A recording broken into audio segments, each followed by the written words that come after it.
Prions ensemble.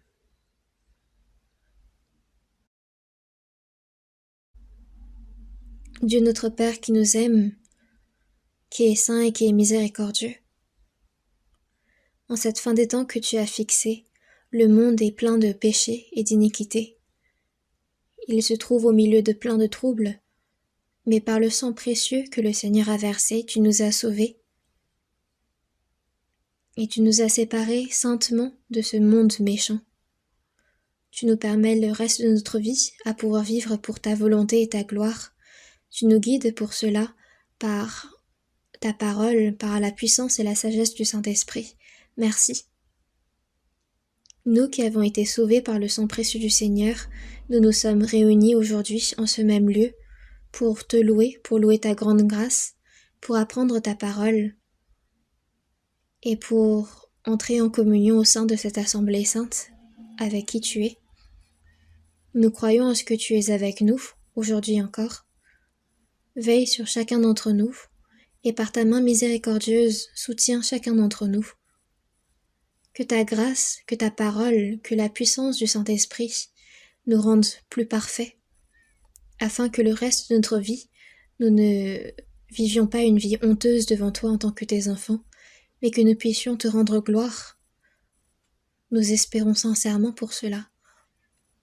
Les nombreuses églises dans ce monde, tous les frères et sœurs qui au milieu des difficultés gardent la foi et prêchent ton évangile, que ta puissance soit avec eux, afin qu'ils puissent porter l'œuvre du Seigneur jusqu'à la fin des temps. Toutes les personnes dans la maladie, dans la faiblesse, veillent sur chacun d'entre eux. Fortifie-les. Accorde-leur la grâce dont ils ont besoin afin que nul ne soit dans le manque. Tu nous donnes la parole dont nous avons besoin au temps fixé. Et tu nous apprends, tu nous enseignes la voie à prendre. En cette heure même, il y a une parole que tu souhaites nous donner, une volonté que tu souhaites nous faire connaître. Nous te prions pour que ta parole puisse être engravée dans notre cœur et être mise en pratique dans notre vie. Nous remettons toutes choses entre les mains du Saint-Esprit et nous avons prié au nom du Seigneur Jésus-Christ. Amen. Cherchons tous ensemble la parole. C'est dans l'Épître aux Romains, chapitre 11.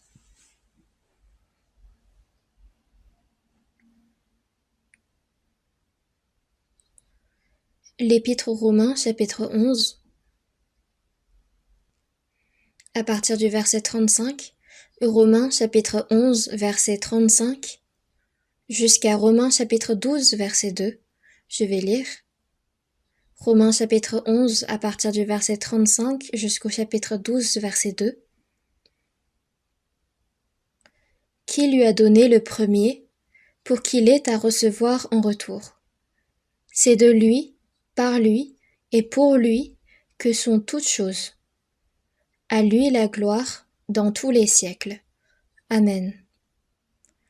Je vous exhorte donc, frères, par les compassions de Dieu, à offrir vos corps comme un sacrifice vivant, saint, agréable à Dieu, ce qui sera de votre part un culte raisonnable.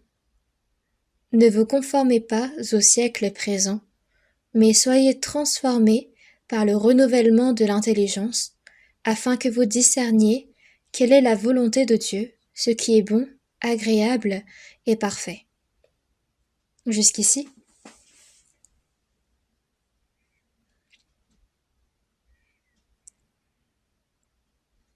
Cette fois-ci, je me suis rendue au centre de retraite qui sont à New York et à Kentucky.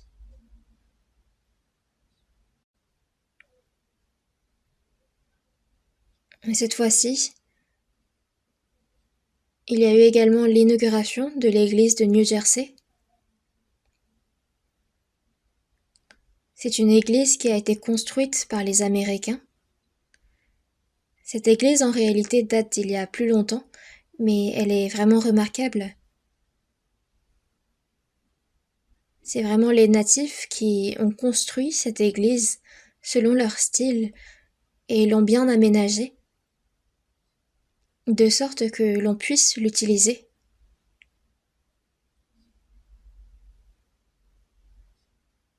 Ils ont même pu recevoir l'autorisation d'installation, d'utilisation. L'emplacement est idéal. Je suis convaincue qu'à présent, ça va être grandement utilisé pour l'évangélisation à New Jersey. Puis il était aussi difficile de louer auparavant les centres de retraite à New York, mais on a pu acheter un lieu cette fois-ci. On l'a acheté définitivement, on l'a aménagé, on a tout nettoyé de sorte qu'on puisse l'utiliser cette fois-ci. Et au milieu de difficultés, les saints ont continué de prier et d'évangéliser de plus belle. Nous avons réellement vu des âmes recevoir le salut. Puis concernant le centre de retraite à Kentucky, il se situe au centre de plusieurs églises à l'est des États-Unis, mais en réalité, elle est quand même assez éloignée géographiquement. Par exemple, pour venir depuis New York en voiture, ça prend 10 heures. Depuis Washington ou Chicago, ça prend 8 heures. Depuis l'église la plus proche de ce centre, ça prend au minimum 6 heures. Toutefois, le centre de retraite à Kentucky représente environ 1,7 km², donc c'est un très large territoire. C'était auparavant un centre équestre utilisé par les Américains là-bas, mais nous l'avons acheté. Nous avons construit de nouveaux bâtiments, nous avons construit des dortoirs aussi pour y accueillir les personnes, et nous y évangélisons beaucoup. Même si géographiquement c'est assez éloigné, c'est souvent que nous nous réunissons pour former les nouveaux sauvés, pour évangéliser. De nombreuses églises s'y réunissent pour accueillir des réunions, donc nous nous y réunissons souvent. Dans notre pays, en Corée du Sud, c'est environ 3 heures que nous prenons pour nous déplacer vers les centres de retraite, mais aux États-Unis, c'est 8 heures, 10 heures. Mais c'est avec zèle qu'ils se réunissent et qu'ils évangélisent. La grâce de Dieu est vraiment grande, et elle est avec nous, et elle œuvre au milieu de nous, c'est ce que j'ai pu ressentir quand j'y suis allée. L'évangile est en train d'être prêché avec ardeur aux États-Unis, et aujourd'hui, à travers la parole que nous venons de lire, quand on regarde dans Romains chapitre 12 verset 1, « Je vous exhorte à offrir vos corps comme un sacrifice vivant, saint, agréable à Dieu. » D'où vient le titre du sermon d'aujourd'hui, un sacrifice vivant, saint, agréable à Dieu. Quand on regarde dans Romains chapitre 11 verset 35, qui lui a donné le premier pour qu'il ait à recevoir en retour? Et cette parole, c'est dans Job chapitre 41 verset 11. On voit que Dieu a créé tout dans les cieux et la terre. Dieu a créé toutes choses. Qui pourrait donner à Dieu finalement? Et c'est une parole qui fait référence à Job chapitre 41 verset 11. De qui suis-je le débiteur? Je le payerai, sous le ciel tout m'appartient. Dieu a créé les cieux et la terre, il domine sur toute créature. Et toutes choses sont sous sa domination.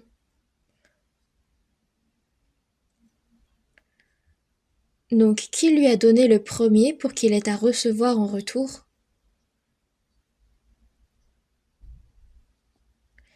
Est-ce que quelqu'un a donné en premier à Dieu et Dieu est endetté envers cette personne, du coup il donne en retour?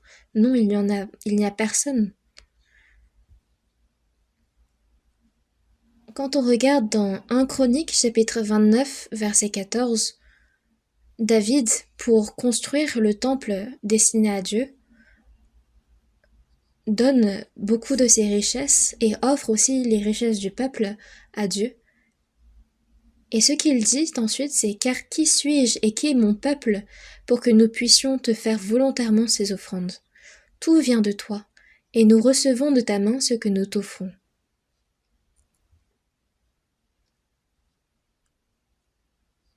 Il a prononcé cette parole pleine de certitude.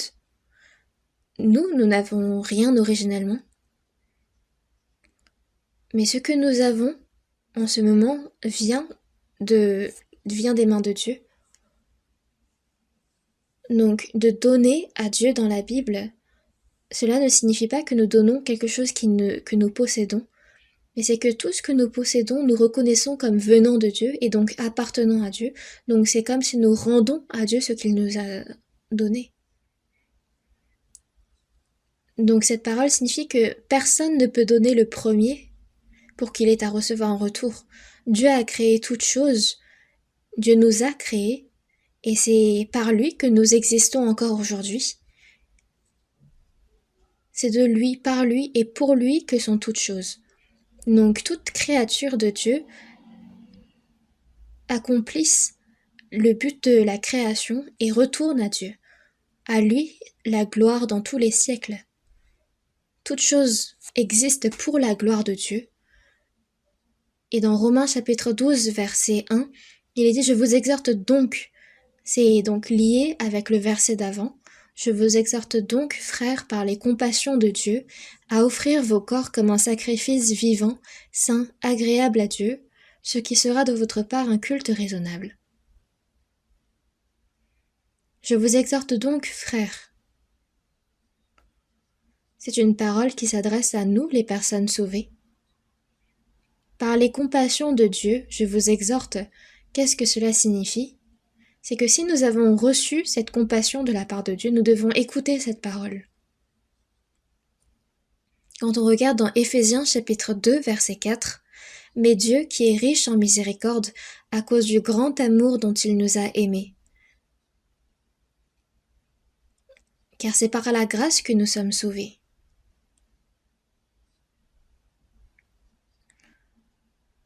Dieu qui est riche en miséricorde, il nous a aimés d'un grand amour. Et c'est par cet amour-là que nous avons pu recevoir le pardon de nos péchés. Nous avons reçu la grâce de Dieu. La miséricorde, c'est l'amour par lequel il a eu pitié de nous. Et si nous avons reçu réellement les compassions de Dieu, alors il nous exhorte donc que nous devons écouter cette parole.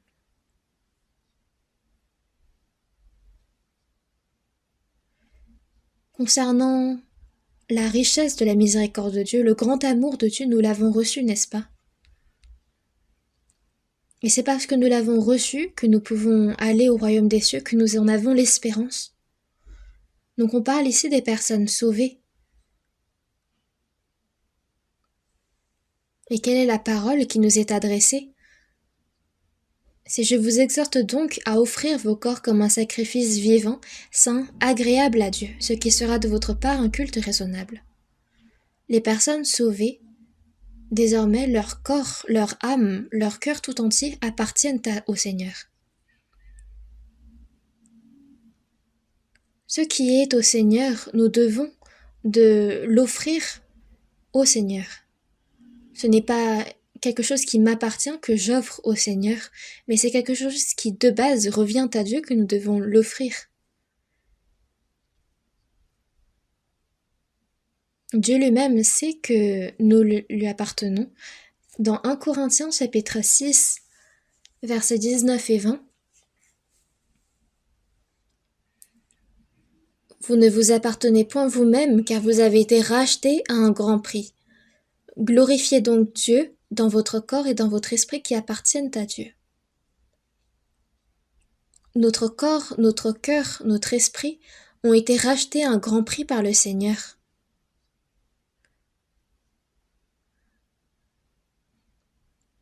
C'est un contenu qui ne peut être compris que par les personnes sauvées. Donc qu'est-ce que c'est d'offrir nos corps comme un sacrifice vivant, saint, agréable à Dieu? Avant d'essayer de comprendre cette parole, avant d'essayer de faire quelque chose pour Dieu, il y a une œuvre que Dieu a faite pour nous. Mais pour cela, cherchons ensemble la Bible dans Éphésiens chapitre 5. Éphésiens chapitre 5, verset 2. Éphésiens chapitre 5, verset 2. Et marchez dans la charité, à l'exemple de Christ, qui nous a aimés et qui s'est livré lui-même à Dieu pour nous comme une offrande et un sacrifice de bonne odeur.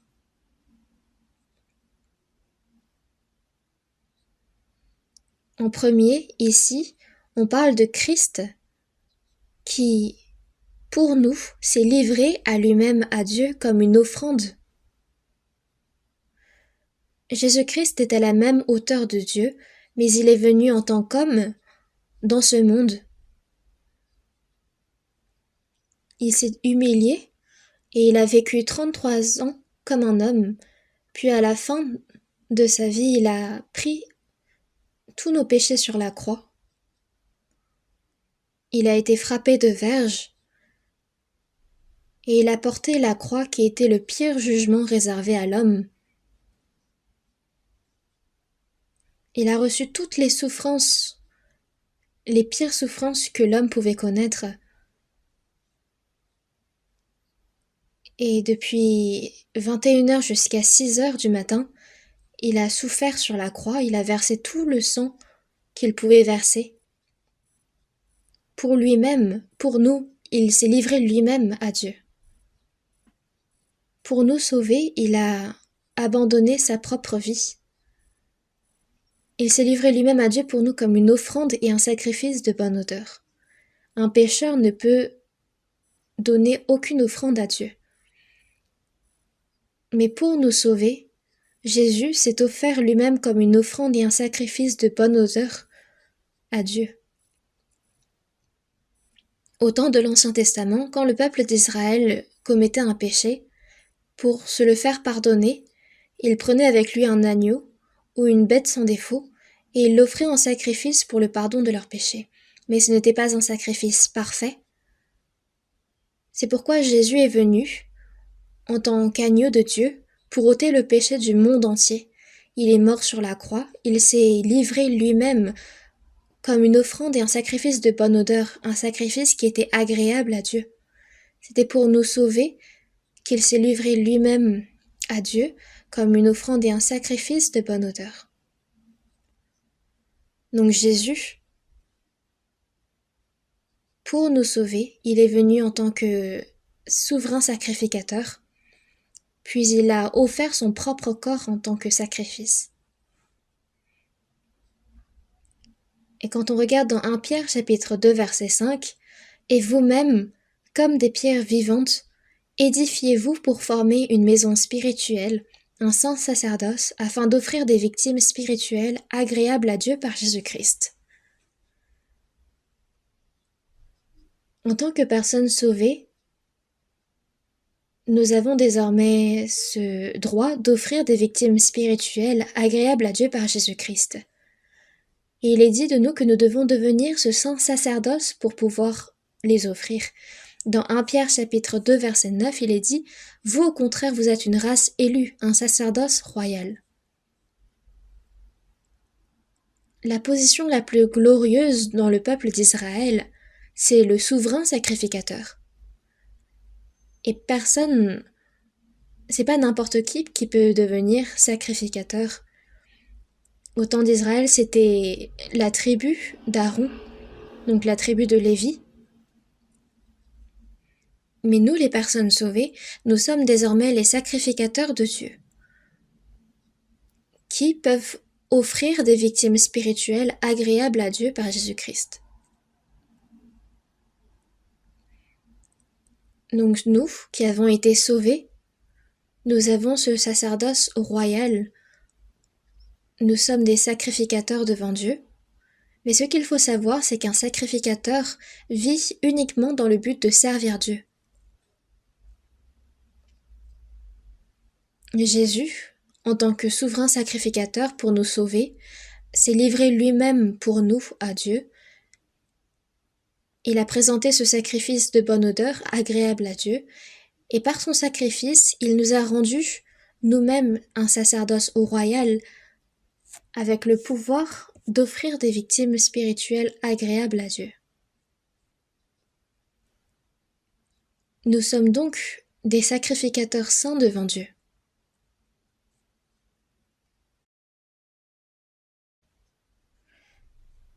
Et parce que notre corps, notre âme ont été rachetés à un grand prix par le sang de Jésus, nous sommes désormais au Seigneur.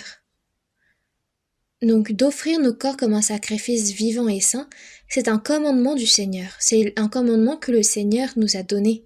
C'est un commandement saint. À offrir vos corps comme un sacrifice vivant, saint, agréable à Dieu. Ce qui sera de votre part un culte raisonnable.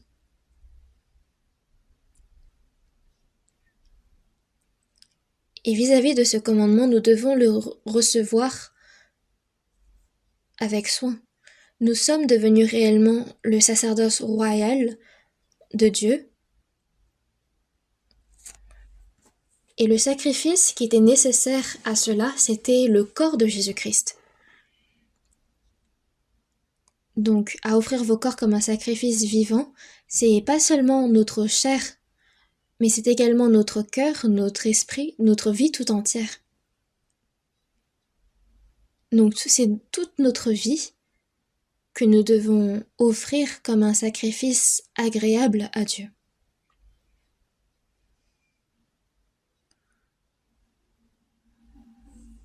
À offrir vos corps comme un sacrifice vivant, saint et agréable à Dieu. Nous avons reçu le salut par le sang précieux de Jésus-Christ. Dans 1 Pierre, chapitre 1, versets 18 et 19, sachant que ce n'est pas par des choses périssables, par de l'argent ou de l'or, que vous avez été rachetés de la vaine manière de vivre que vous avez hérité de vos pères, mais par le sang précieux de Christ, comme d'un agneau sans défaut et sans tache. C'est par le sang précieux de Christ que nous avons été rachetés. Puis dans Hébreux chapitre 9 verset 12, et Jésus est entré une fois pour toutes dans le lieu très saint, avec son propre sang, ayant obtenu une rédemption éternelle.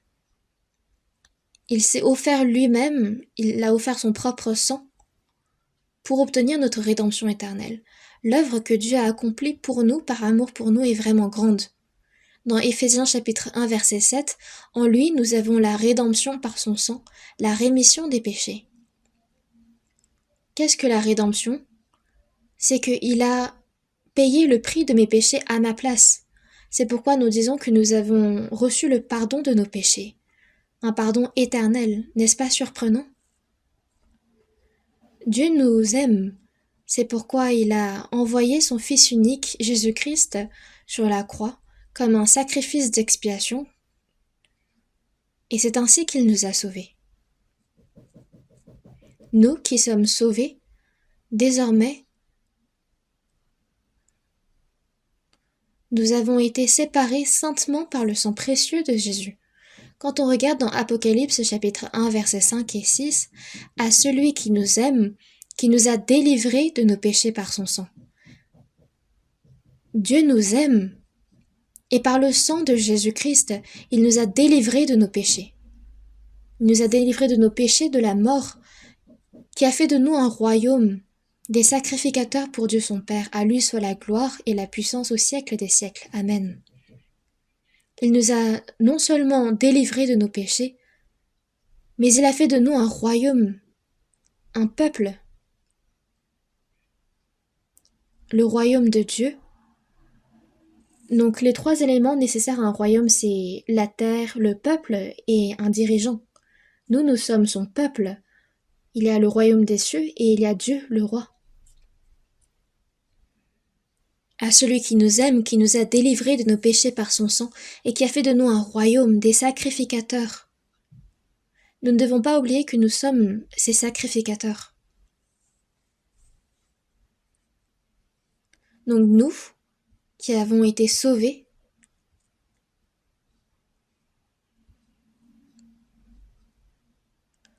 nous devons offrir des sacrifices vivants, saints et agréables à Dieu, en tant que sacrificateur de Dieu. Et un sacrificateur ne peut commettre d'erreur.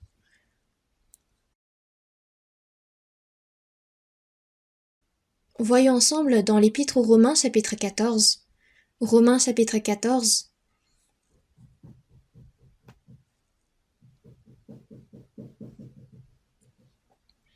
Versets 7 et 8. Lisons ensemble. En effet, nul de nous ne vit pour lui-même, et nul ne meurt pour lui-même. Car si nous vivons pour le Seigneur, et si nous mourrons pour le Seigneur. Soit donc que nous vivions, soit que nous mourions, nous sommes au Seigneur.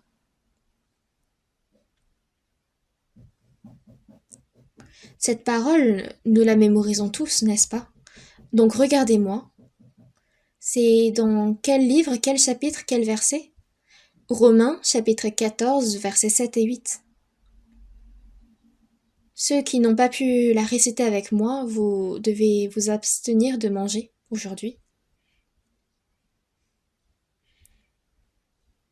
Parce que pour les personnes sauvées, cette parole doit vraiment s'accomplir et jusqu'au plus profondément de nous-mêmes.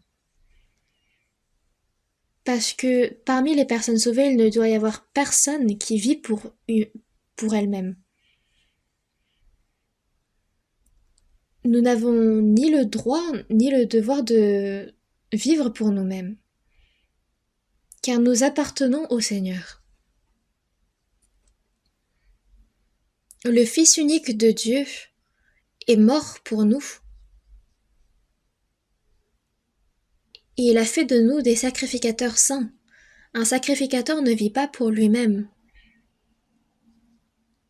mais il existe pour offrir des sacrifices agréables à Dieu. Nous devons offrir nos propres corps comme un sacrifice agréable à Dieu. Nul de nous ne vit pour lui-même, il ne faut y avoir personne qui vit pour soi-même. On ne parle pas là d'une action spéciale, mais ça doit être évident pour toute personne sauvée. Si nous vivons pour le Seigneur. Et si nous mourrons pour le Seigneur. Soit donc que nous vivions, soit que nous mourions.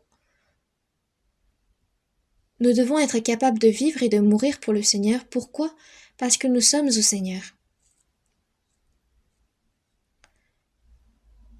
Qu'il me laisse en vie, qu'il me fasse mourir.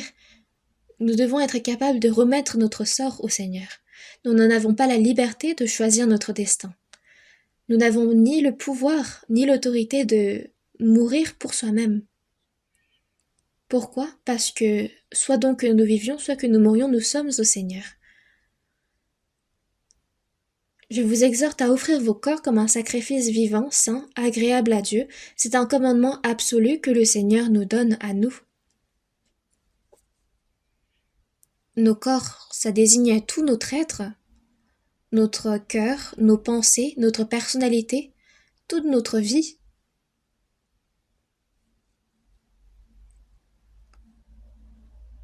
Dans notre vie, il y a des paroles que nous prononçons, des actions que nous faisons, mais toutes choses doivent devenir un sacrifice agréable, vivant, saint à Dieu.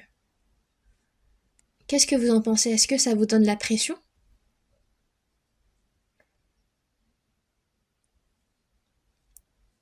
Nous devons devenir des personnes qui ne vivons pas et qui ne mourront pas pour soi-même.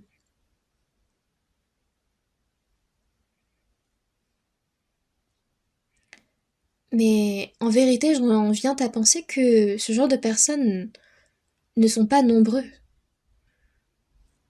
Beaucoup de personnes sont sauvées.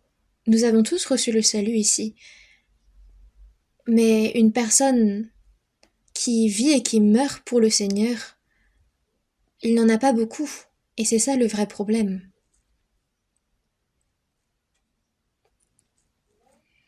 Mais le Seigneur nous le demande à nous.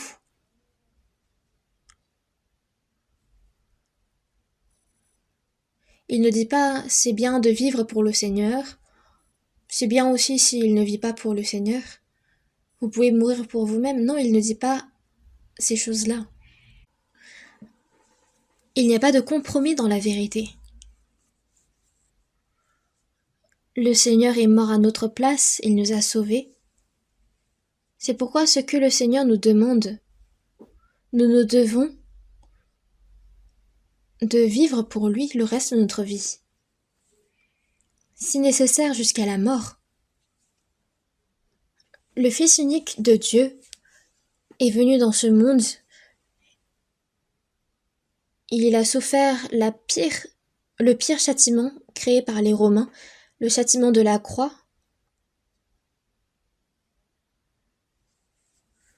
Il n'a non seulement pas souffert sur la croix, mais la veille, il a été attaché à une colonne et il a été frappé de verges jusqu'à ce que sa peau soit en lambeaux.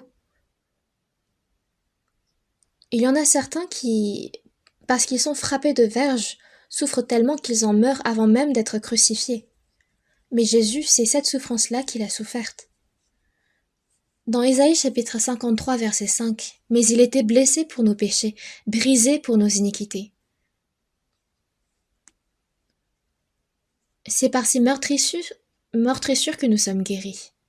Le châtiment terrible, effrayant que nous devions recevoir est tombé sur le Seigneur. N'est-ce pas une œuvre surprenante? Pour nous sauver, le Seigneur a vécu toute honte, toute souffrance, toute malédiction à notre place. Donc le reste de notre vie, il nous demande de vivre pour lui.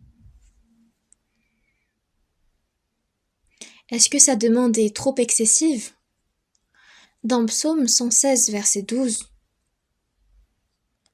« Comment rendrai-je à Dieu tous ses bienfaits envers moi? » Toute cette grâce que Dieu nous a donnée pour nous sauver, comment la rendrai-je pour sauver quelqu'un comme nous? Jésus, qui est à la même hauteur que Dieu, le Créateur des cieux et de la terre, dans Philippiens chapitre 2 verset 6, lequel existant en forme de Dieu, n'a point regardé comme une proie arrachée d'être égal avec Dieu.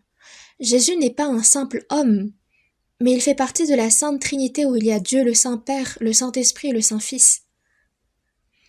Il a abandonné cette place de gloire et il est venu sous la forme d'un homme, sous la forme d'un serviteur.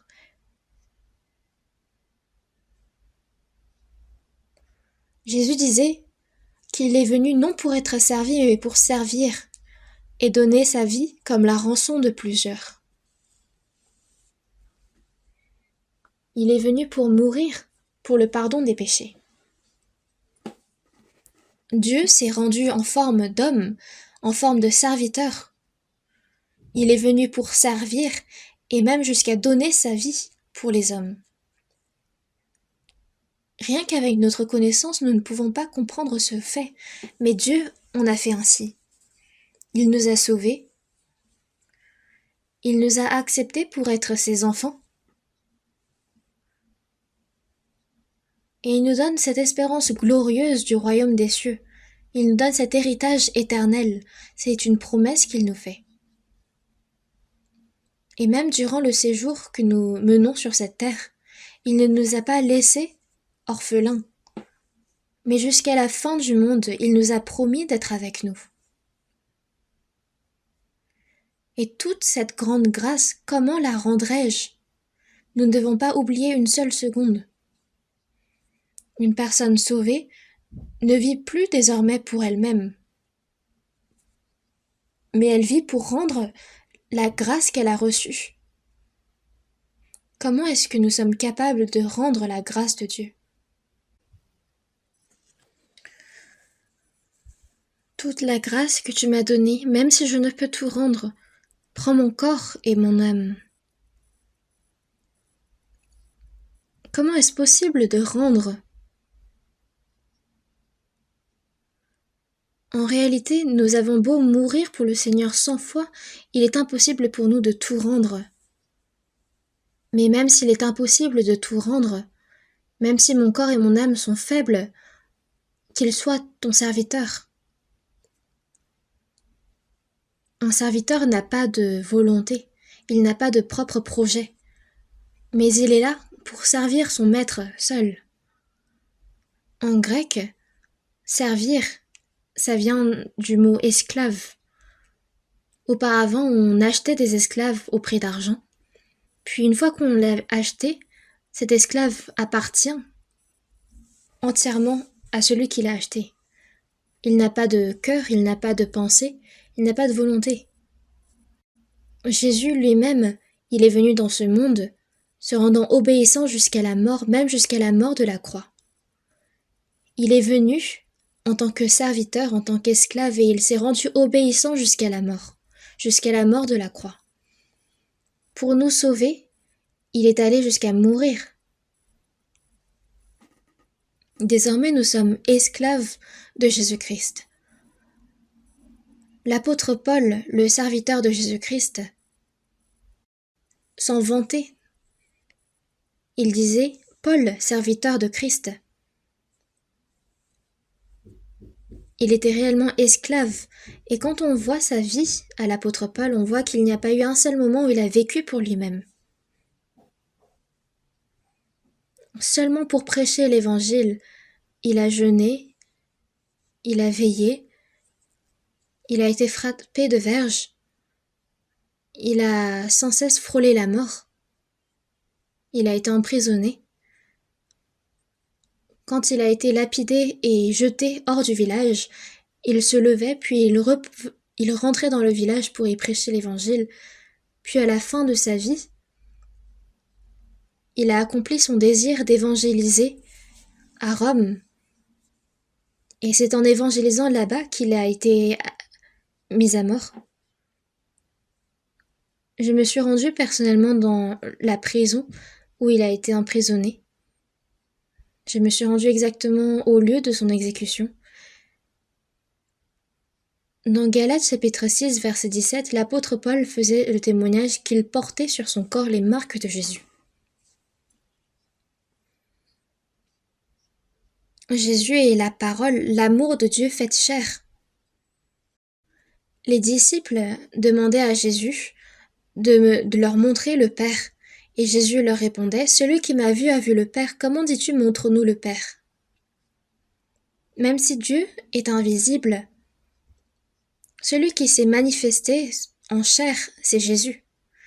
Ce que Jésus dit, c'est la parole de Dieu, et à travers Jésus, l'amour de Dieu est manifesté, sa puissance aussi. Il a calmé les tempêtes. Il a repris le vent. Il a guéri les boiteux, guéri les lépreux. Tout ça, c'est dû à la puissance de Dieu et de Dieu seul. À travers Jésus, l'amour de Dieu a été manifesté aux hommes. Puis après le départ de Jésus,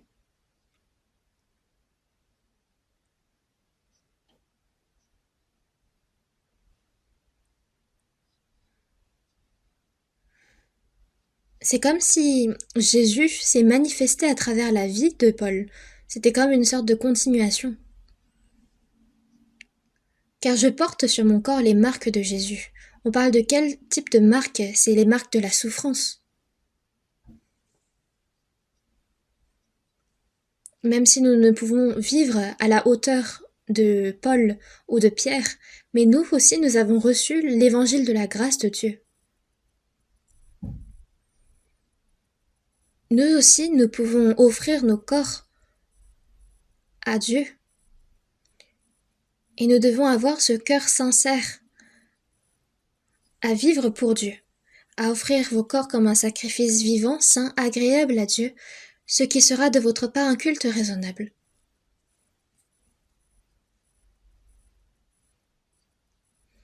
Les hommes se méprennent beaucoup sur l'adoration, sur le culte. Ils disent culte de famille, culte de quelque chose. Ou alors le dimanche, quand ils se réunissent, il y a un pasteur qui dit « Commençons le culte ». Puis après, il y en a qui disent offrons à Dieu comme nos corps comme un sacrifice vivant, saint, agréable à Dieu. Ce jour-là, ils prennent une douche, ils se rendent beaux. Puis après, ils vont à l'église et ils disent Seigneur, accepte nos corps comme un sacrifice agréable. Mais est-ce que c'est ça un culte raisonnable? Beaucoup se méprennent sur ce qu'est ce culte raisonnable. Dans Jean chapitre 4, on voit qu'il y a une femme samaritaine qui a rencontré Jésus. Elle dit « Seigneur, je vois que tu es prophète. » Donc j'en saisis l'occasion pour te poser cette question. Nos pères ont adoré sur cette montagne, et vous dites, vous, que le lieu où il faut adorer est à Jérusalem. Parce que après la mort du roi Salomon, le royaume s'est divisé en deux. Il y a eu Israël du nord et Juda du sud. Israël du nord a connu la destruction en 722 avant Jésus-Christ par l'Assyrie.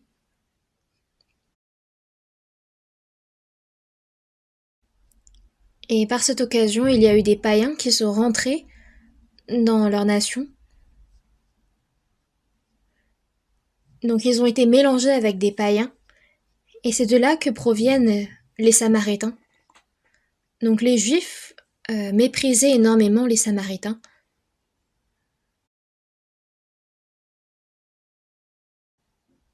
Donc les Israélites du Nord les Juifs disaient que en y construisant un temple à Jérusalem, que c'est là qu'il faut adorer. Alors que nos ancêtres à nous, ils disent que c'est sur cette montagne. Jésus a répondu à cette femme « Crois-moi, l'heure vient où ce ne sera ni sur cette montagne ni à Jérusalem que vous adorez le Père. Mais l'heure vient, et elle est déjà venue, où les vrais adorateurs adoreront le Père en esprit et en vérité. »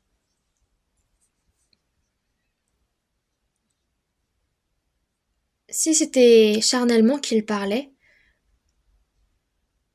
ça aurait pu être sur une montagne, sur Jérusalem, qu'il pouvait être adoré. Mais parce que Dieu est spirituel, il n'a pas besoin d'être adoré charnellement. Et parce que Dieu est spirituel, les vrais adorateurs adoreront le Père en esprit et en vérité. C'est seulement une personne sauvée qui peut adorer réellement. Les personnes non sauvées, ils ont beau proférer des louanges, adorer en parole, ils ne pourront adorer en esprit en vérité. Mais à une personne sauvée, il y a l'esprit de Dieu en lui. Et c'est cet esprit de Dieu qui permet à ces personnes sauvées de comprendre la parole.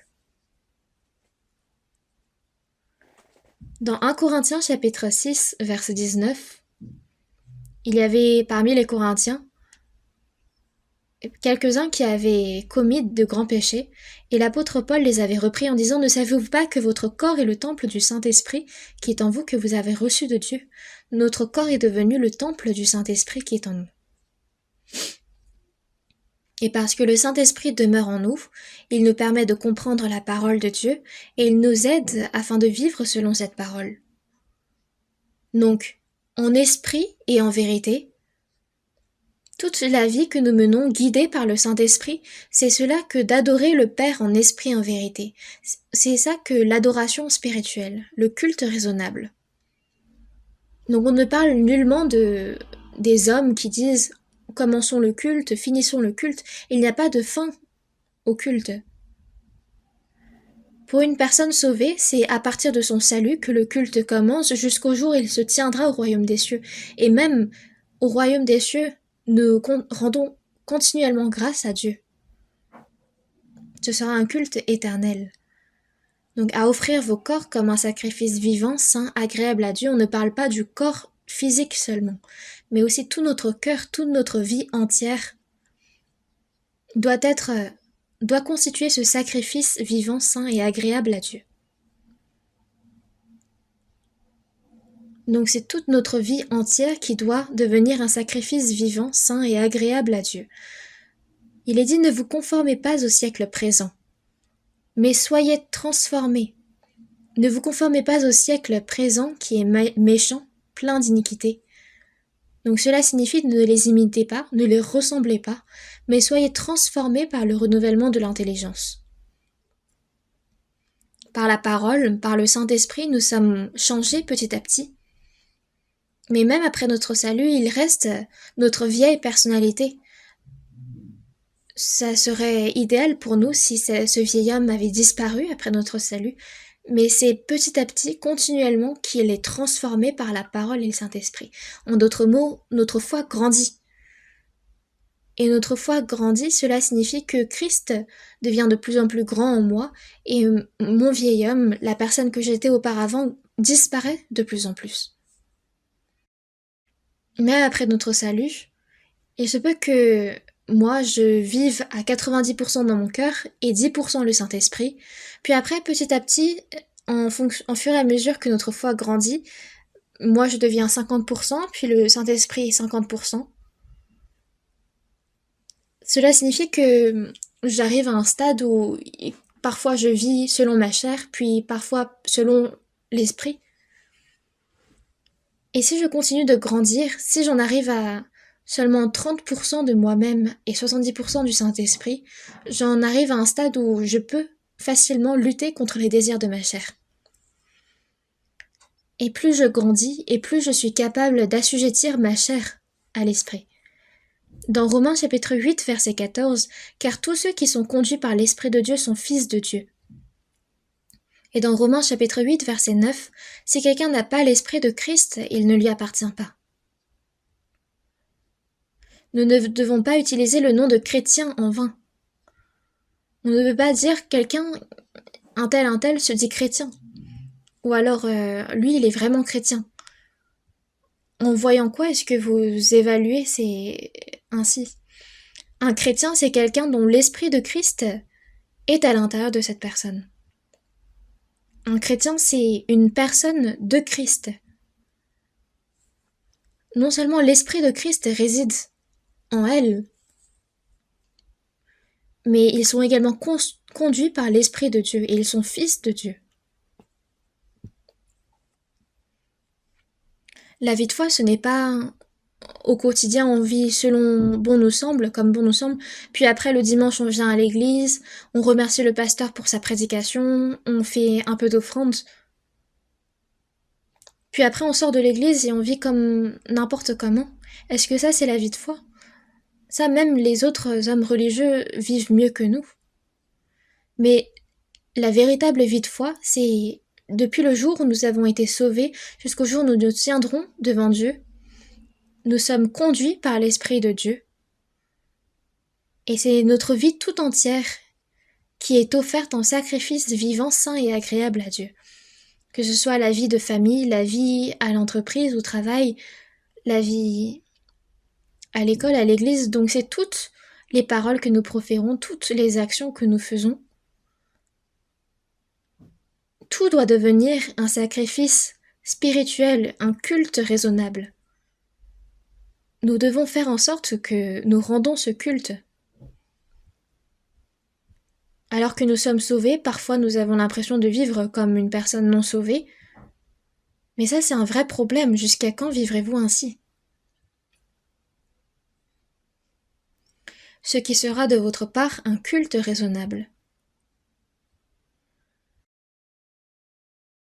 Le culte raisonnable, l'adoration spirituelle, c'est par les paroles, les actions, jusqu'aux pensées les plus profondes. C'est toute notre vie qui doit être un sacrifice à Dieu.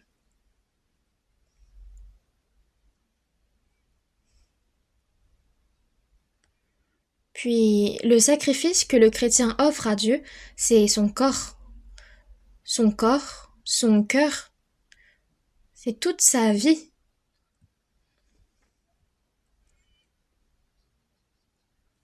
C'est toutes ces choses qui doivent devenir un sujet de sacrifice à Dieu.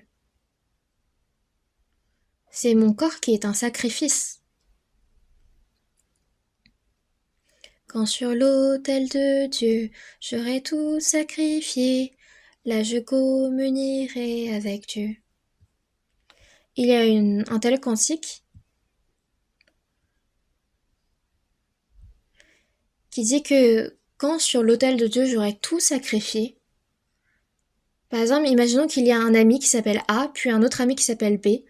L'ami A est très sincère et il aime sincèrement son ami B. Mais l'ami B, lui, ne peut être réciproque. Donc il y a un ami A sincère, un ami B qui n'est pas sincère. Est-ce qu'il peut y avoir une communion sincère entre eux? Non, ce n'est pas possible. Donc même entre hommes, il ne peut y avoir une communion sincère si les deux ne sont pas sincères. Le Seigneur, lui, est toujours sincère envers nous. Mais si nous ne sommes pas sincères à 100% avec le Seigneur, est-ce que nous pourrions avoir une communion sincère avec Dieu? Quand sur l'autel de Dieu j'aurai tout sacrifié, là je communierai sincèrement avec Dieu. Le Seigneur pour nous a offert tout de lui. Mais pourquoi est-ce que nous ne pouvons pas faire de même pour le Seigneur? De vivre pour le Seigneur, est-ce que c'est juste une parole vaine? Est-ce que c'est une blague?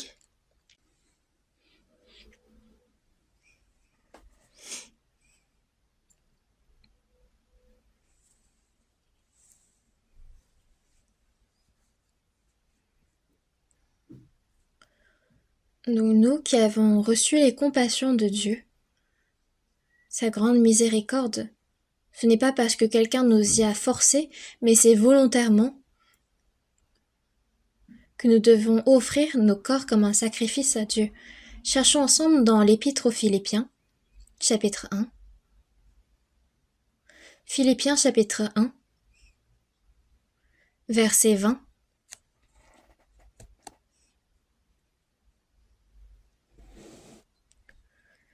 Philippiens chapitre 1, verset 20, lisons ensemble. Selon ma ferme attente et mon espérance que je n'aurai honte de rien, mais que maintenant, comme toujours, Christ sera glorifié dans mon corps avec une pleine assurance, soit par ma vie, soit par ma mort. L'apôtre Paul, selon ma ferme attente et mon espérance, il y avait quelque chose que l'apôtre Paul espérait plus que tout. Quelle était son espérance? C'est que il n'est honte de rien, mais que maintenant, comme toujours, avec une pleine assurance, maintenant comme toujours, que quoi? Que Christ sera glorifié dans mon corps, soit par ma vie, soit par ma mort. C'est que par son corps, Christ soit glorifié. C'est pour cela que l'apôtre Paul a dit « Car Christ est ma vie et la mort m'est un gain. » Que je meure ou que je vive.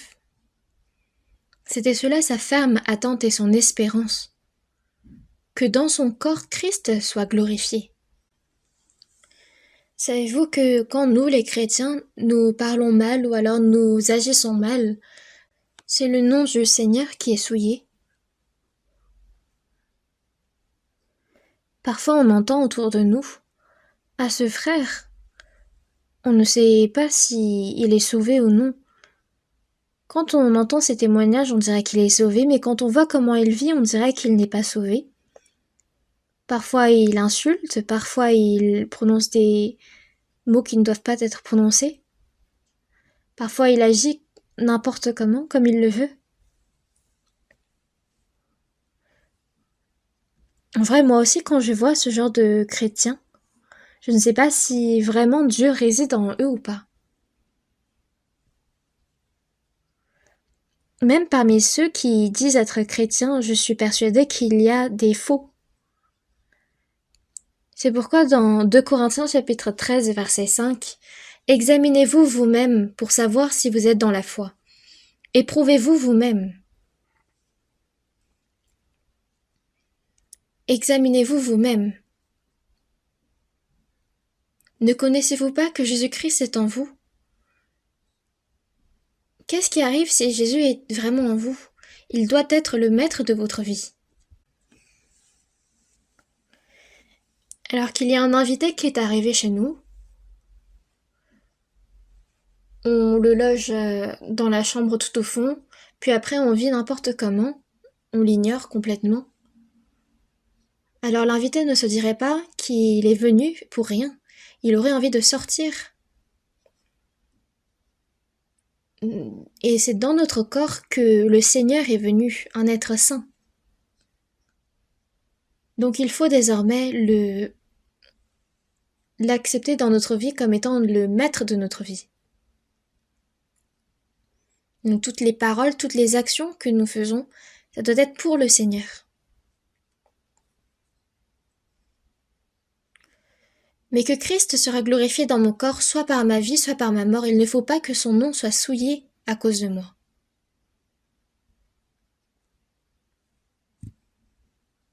L'apôtre Paul est vraiment un grand homme.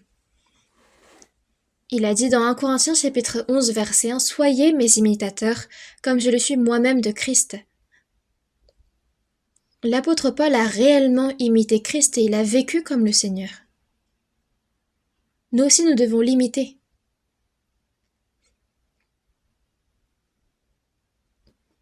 Quand on témoigne bien.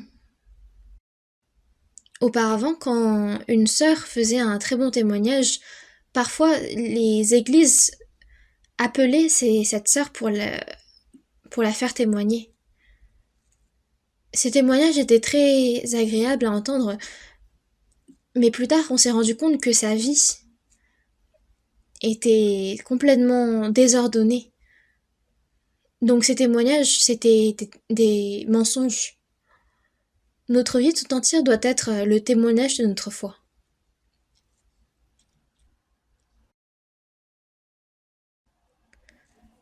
Puis le sacrifice que nous donnons, que nous offrons à Dieu, ça doit être semblable au sacrifice que le peuple d'Israël a donné à Dieu. Il doit être sans défaut.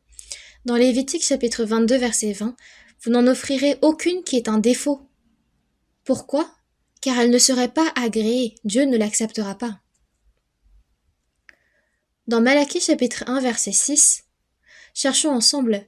C'est dans l'Ancien Testament, le dernier livre, Malachie chapitre 1 verset 6.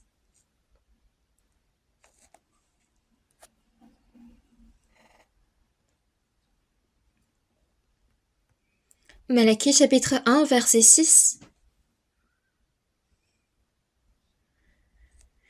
Un fils honore son père et un serviteur son maître.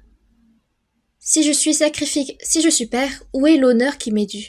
Si je suis maître, où est la crainte qu'on a de moi?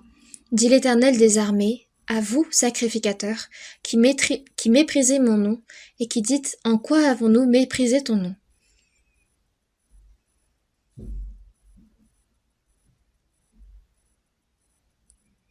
Verset 7. Vous offrez sur mon autel des aliments impurs, et vous dites, en quoi t'avons-nous profané? C'est en disant, la table de l'Éternel est méprisable.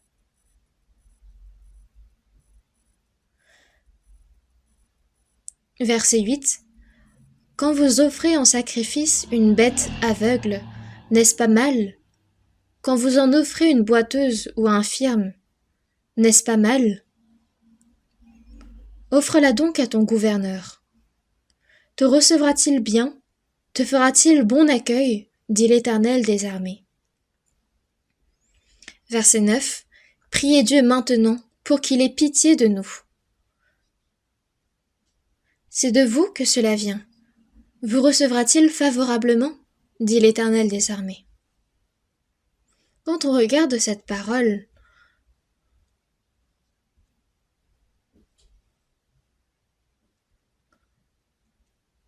on peut réaliser quelle était la situation au temps du prophète Malachie, qu'il y avait des hommes qui servaient en action Dieu, mais qui le méprisaient. À vous, sacrificateurs qui méprisez mon nom, les sacrificateurs qui de base existent pour rendre un sacrifice agréable à Dieu, ils méprisent le nom de Dieu. Un fils honore son père et un serviteur son maître. C'est ce qui est de juste, de droit. Si je suis père, où est l'honneur qui m'est dû? Il en va de même pour aujourd'hui. Quand nous prions, nous disons Dieu notre Père. Mais jusqu'à quel point nous respectons notre Père? Si notre bouche, elle dit Père, mais que nos actions sont, elles, mauvaises, alors les autres nous jugeront en disant mais lui, il est fils de qui? Tandis que si le fils vit bien, les gens vont dire tel père, tel fils. Moi, quand je te vois, je pense à ton père. Le fils doit ressembler à son père, n'est-ce pas? Mais si le fils vit n'importe comment, les gens autour vont dire mais lui, il est fils de qui? Et un serviteur honore son maître. Nous sommes serviteurs de Christ. Nous devons respecter et honorer le Seigneur, pas seulement en parole, mais aussi en action. Si je suis père, où est l'honneur qui m'est dû? Si je suis maître, où est la crainte qu'on a de moi? Un maître doit être servi avec crainte.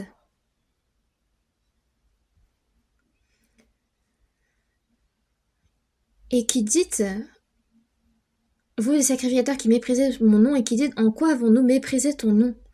Au temps du prophète de Malachie, les sacrificateurs étaient tellement corrompus. Vous offrez sur mon autel des aliments impurs et vous dites, en quoi t'avons-nous profané?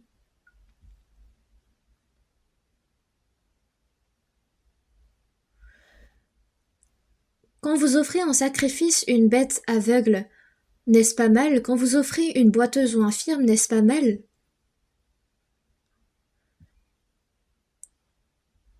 Quand nous offrons en sacrifice à Dieu des bêtes, c'est des bêtes pures, sans défaut, sans tache. Mais eux, ils offraient en sacrifice des bêtes aveugles, boiteuses ou infirmes.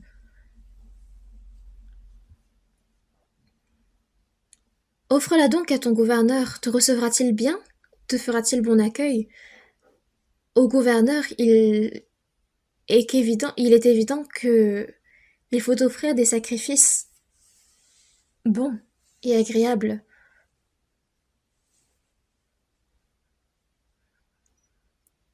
Puis après cela, ils disent Aie pitié de nous, donne-nous ta grâce. Et Dieu dira Je ne vous recevrai pas. Donc il y a ce genre de sacrificateur, mais nous, comment nous devons être? Il faut que notre propre être soit pur. Si nous agissons mal, si nous parlons mal, et qu'ensuite nous disons être les sacrificateurs de Dieu et que nous offrons des sacrifices à Dieu, nous pouvons devenir des sacrificateurs qui méprisent le nom de Dieu.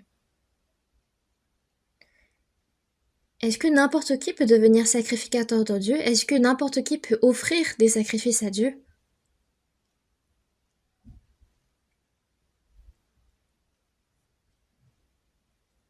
Nous ne devons pas oublier que nous sommes sacrificateurs de Dieu.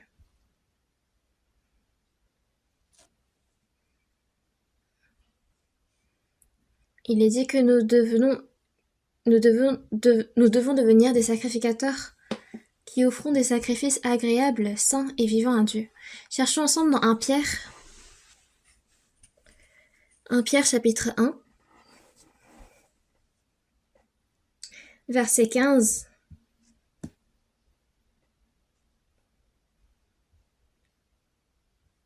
Et 16, lisons ensemble. Mais puisque celui qui vous a appelé est saint, vous aussi soyez saints dans toute votre conduite. Selon qu'il est écrit, vous serez saints, car je suis saint.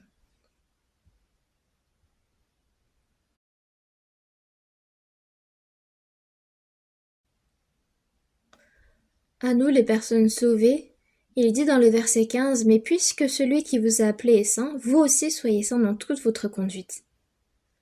Dieu notre Père qui nous a sauvés est un être saint. C'est pourquoi nous aussi nous devons devenir saints dans toute notre conduite. Dans toute notre conduite.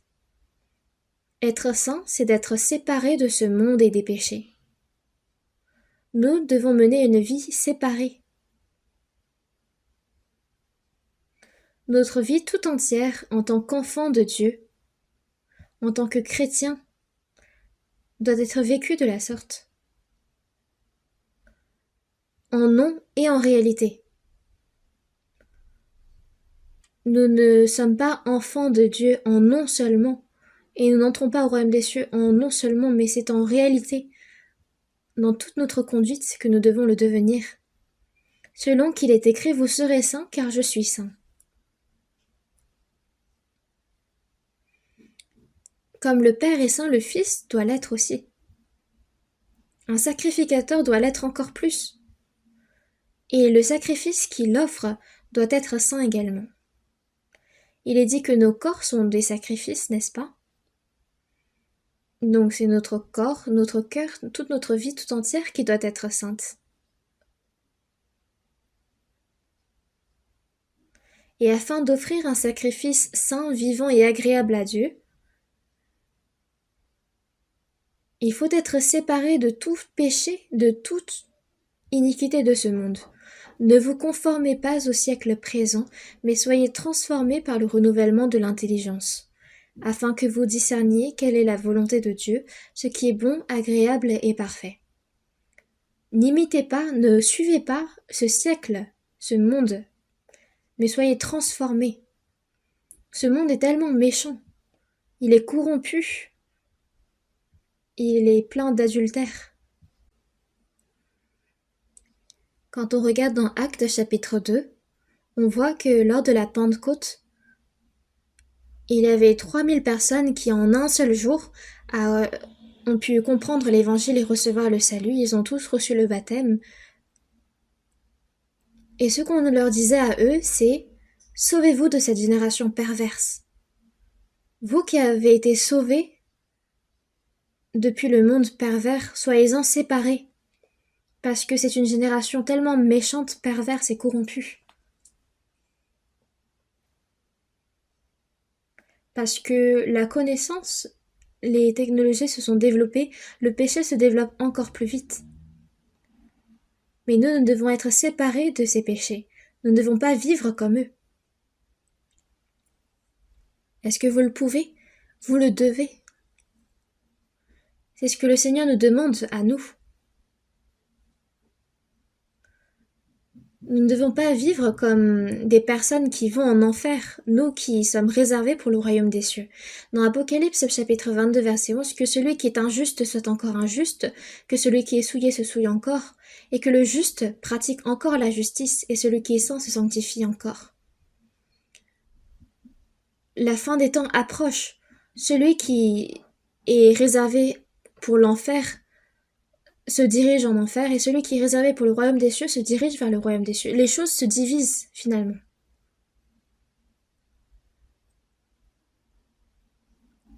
Ce monde est vraiment rempli de péchés. Et c'est une majorité.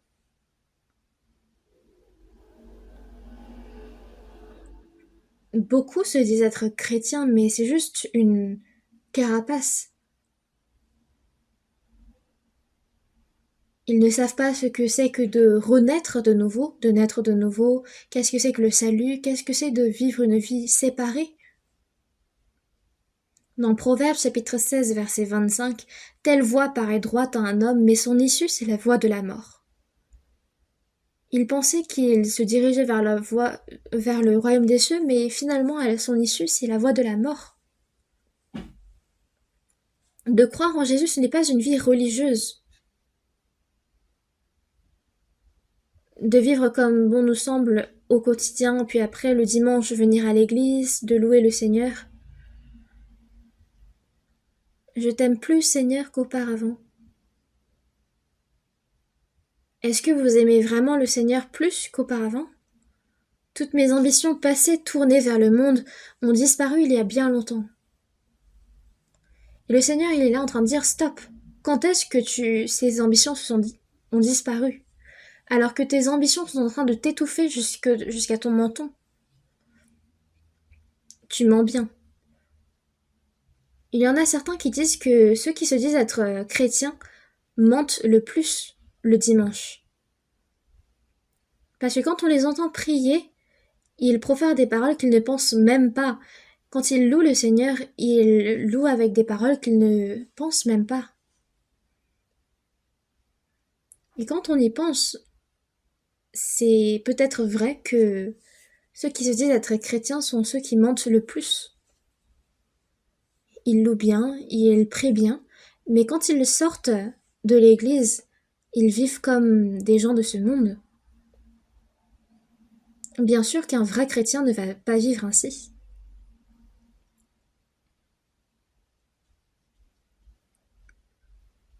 Donc nous devons être séparés de ce monde.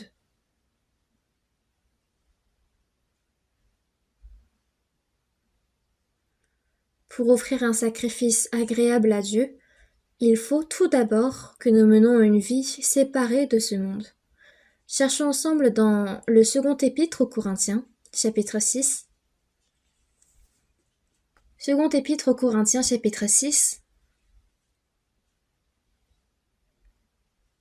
Chapitre 6, verset 17.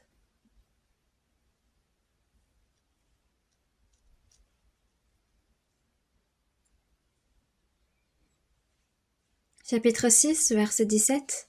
Lisons ensemble. C'est pourquoi sortez du milieu d'eux et séparez-vous, dit le Seigneur. Ne touchez pas à ce qui est impur, et je vous accueillerai. Verset 18.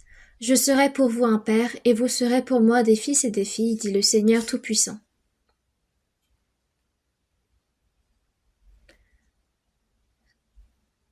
Sortez du milieu d'eux.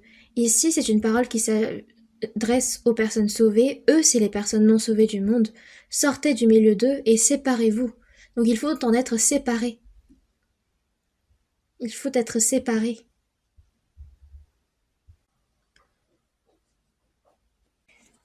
Même pour la vie de travailleur, parfois il y a des soirées entre employés où on boit de l'alcool. On nous demande souvent pourquoi tu bois pas de l'alcool. Et moi je leur dis juste je bois pas de l'alcool. Parce que il y a plein de péchés qu'on commet sous l'effet de l'alcool.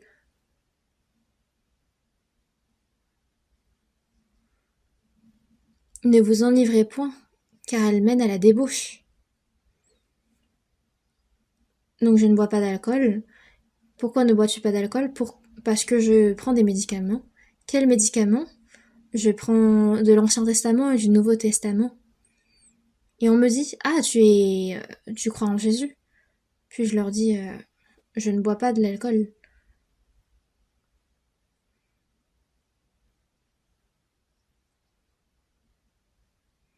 L'idéal, c'est de ne pas participer à ce genre de soirée, mais si c'est obligatoire, alors je ne fais que grignoter. Puis il y a des personnes qui me surveillent réellement. Si je vais vraiment jusqu'à la fin être ferme, et si je suis ferme jusqu'à la fin et je suis séparée, alors ces gens prennent peur. Ah, lui, il est vraiment différent. Est-ce que moi aussi je peux devenir comme lui? Parmi les personnes que je connaissais, il y a quelqu'un qui, depuis son salut, a été changé complètement. Tous les collègues de cette personne, en le voyant, ont tous reçu le salut. Dans 1 Pierre chapitre 3 verset 15, étant toujours prêts à vous défendre avec douceur et respect devant quiconque vous demande raison de l'espérance qui est en vous. Si on a en nous cette espérance ferme, les hommes sont curieux. Ce en quoi tu crois, c'est vraiment vrai? Même si d'apparence ils nous insultent, il y en a beaucoup qui sont curieux réellement. Tandis que si nous disons croire en Jésus, mais que nous nous mêlons aux autres personnes, que nous buvons de l'alcool, que nous nous enivrons, alors même les autres personnes autour de nous savent que nous sommes des faux.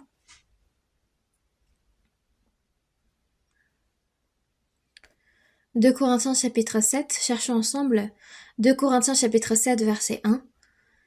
Ayant donc de telles promesses bien-aimées, purifions-nous de toute souillure de la chair et de l'esprit, en achevant notre sanctification dans la crainte de Dieu.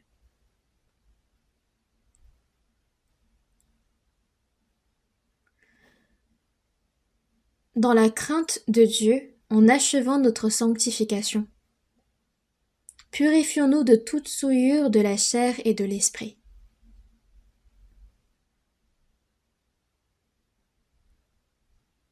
Nous devons craindre le péché. Nous devons le craindre plus que tout autre poison. Dans la crainte de Dieu, en achevant notre sanctification. Nous devons être sanctifiés de plus en plus. Dans Matthieu chapitre 5 verset 48, « Soyez donc parfaits comme votre Père céleste est parfait. » Dieu est un être parfait. Et nous devons le ressembler de plus en plus. C'est comme une larve de cigale qui se transforme en une cigale au bout de 7 ans. Notre corps, nos pensées, notre vie, notre façon de parler, nos actions doivent changer petit à petit jusqu'au jour où le Seigneur revient, comme dans Philippiens chapitre 3 verset 21, qui transformera le corps de notre humiliation en le rendant semblable au corps de sa gloire. Notre corps va être transformé en un instant quand le Seigneur va revenir. Il va être transformé en un corps de gloire. Nous ne tiendrons pas devant Dieu dans nos propres corps, mais c'est en un corps de gloire, et pour cela, notre pensée, notre cœur doit changer. Une larve de cigale ne devient pas une cigale immédiatement, mais elle a besoin d'un processus qui est long. Même les chenilles, c'est dans sa chrysalide qu'il va se transformer en un papillon et qu'il s'envole. Il a besoin d'être changé petit à petit. On a beau aller à l'église, fréquenter l'église pendant 10 ans, 15 ans, mais pourquoi est-ce que la façon de penser de cette personne est semblable à celle d'une personne non sauvée de ce monde? Il faut savoir s'examiner soi-même par la parole pour voir si nous sommes du côté de la parole, si nous vivons bien. Cherchons ensemble dans Ésaïe chapitre 52. Ésaïe chapitre 52, verset 11. Ésaïe chapitre 52, verset 11, lisons ensemble. « Partez, partez, sortez de là. Ne touchez rien d'impur. Sortez du milieu d'elle. Purifiez-vous, vous qui portez les vases de l'Éternel. » Partez, partez, sortez de là. Ne touchez rien d'impur. On parle ici de nous séparer des personnes de ce monde. Sortez de là, ne touchez rien d'impur. Sortez du milieu d'elle. Purifiez-vous, vous qui portez les vases de l'Éternel. Les sacrificateurs se déplaçaient en portant l'arche de l'Alliance. Une personne qui suit la parole de Dieu doit se purifier elle-même.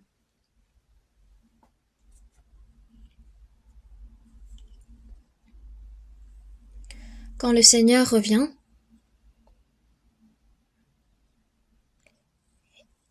il nous transformera nos corps de notre humiliation en un corps de gloire.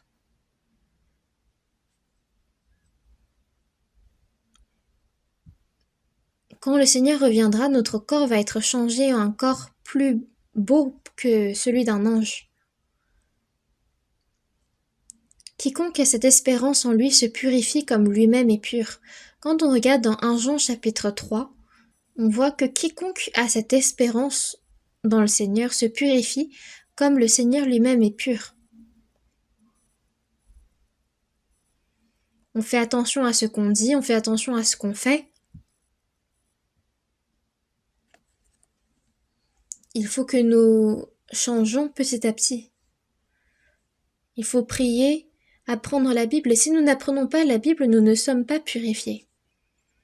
Une personne qui est sauvée, qui ne lit pas la Bible, même en termes d'écouter la parole,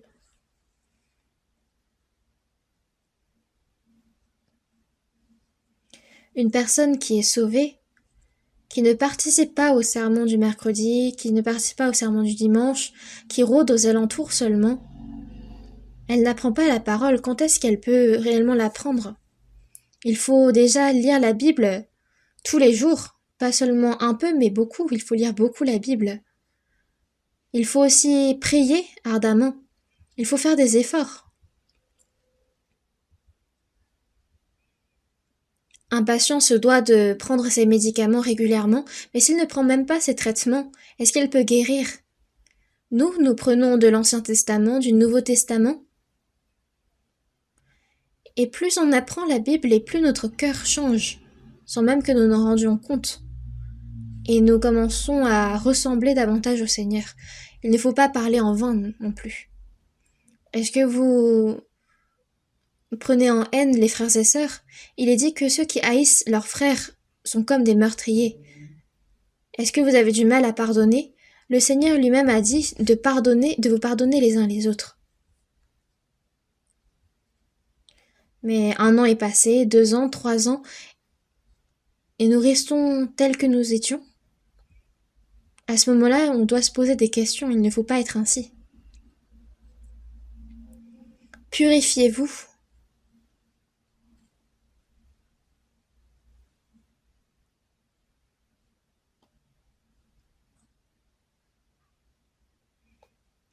Dans Lévitique chapitre 1 verset 5, on voit qu'il y a des offrandes qui sont offertes à Dieu.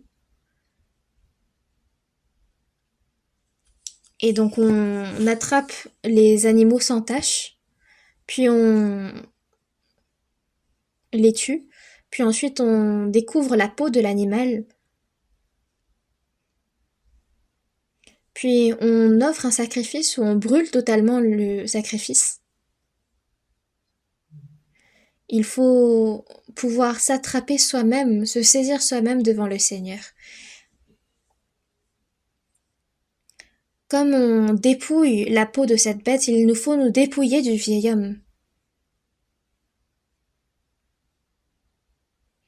Puis par le feu du Saint-Esprit, nous devons nous brûler tout entier pour nous offrir à Dieu. Il faut complètement s'abaisser pour nous offrir nous-mêmes à Dieu. Dans Genèse chapitre 22 verset 12, Dieu a dit à Abraham de lui offrir Isaac, son fils unique. Isaac, son fils unique qu'il avait enfanté à ses 100 ans. Il avait une dizaine d'années finalement et il était adorable à ses yeux. Et pourtant Dieu a ordonné à Abraham d'offrir en sacrifice son fils unique. Abraham a dit oui, il prend son fils et il monte sur la montagne de Morija. Son fils lui demande « Père, il y a le couteau, il y a le bois pour l'autel, mais où est l'agneau à offrir ?» En entendant cette parole, Abraham, comment a-t-il réagi? Il n'a pas dit tout de suite « Tuez l'agneau », mais il a dit « Dieu pourvoira ». En se préparant à offrir son fils en sacrifice à Dieu, à quel point son cœur devait être déchiré. Mais en liant son fils, il lui confesse « C'est toi que Dieu m'a ordonné d'offrir ».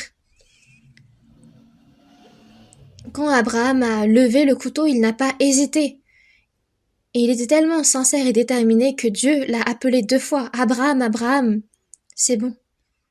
Je sais maintenant que tu crains Dieu et que tu ne m'as pas refusé ton fils, ton unique. Abraham a réussi l'épreuve. Dieu a pourvu avec un bélier dont les cornes étaient attachées aux branches. Et c'est de ce bélier que Abraham a offert en sacrifice à Dieu. Imaginez combien grande était la souffrance d'Abraham quand il pensait qu'il devait offrir son fils. Pour s'offrir soi-même en sacrifice à Dieu, il y a la souffrance. Pour qu'une personne offre réellement son corps en sacrifice vivant, saint et agréable à Dieu, il faut qu'elle s'abandonne elle-même. De vivre en liberté dans ce monde, est-ce cela la vraie liberté? Le chrétien, un vrai chrétien est quelqu'un qui a abandonné sa propre liberté, sa propre volonté de ce monde.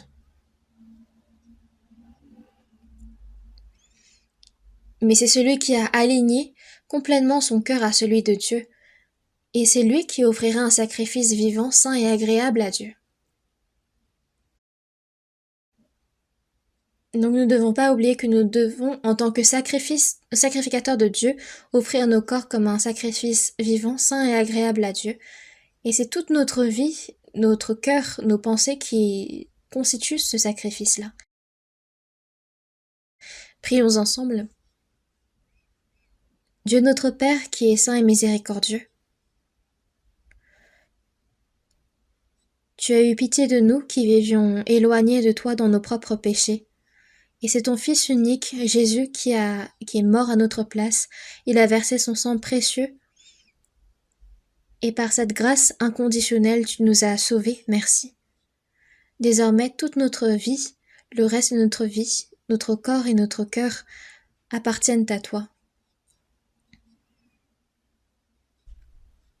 Aide-nous afin que nous puissions vivre comme le sacerdoce royal destiné à offrir nos corps comme un sacrifice saint, vivant et agréable à toi. Aide-nous afin que nous puissions vivre en tant que tes enfants, pour toi, pour ta volonté sainte. Et nous avons prié au nom du Seigneur Jésus-Christ. Amen.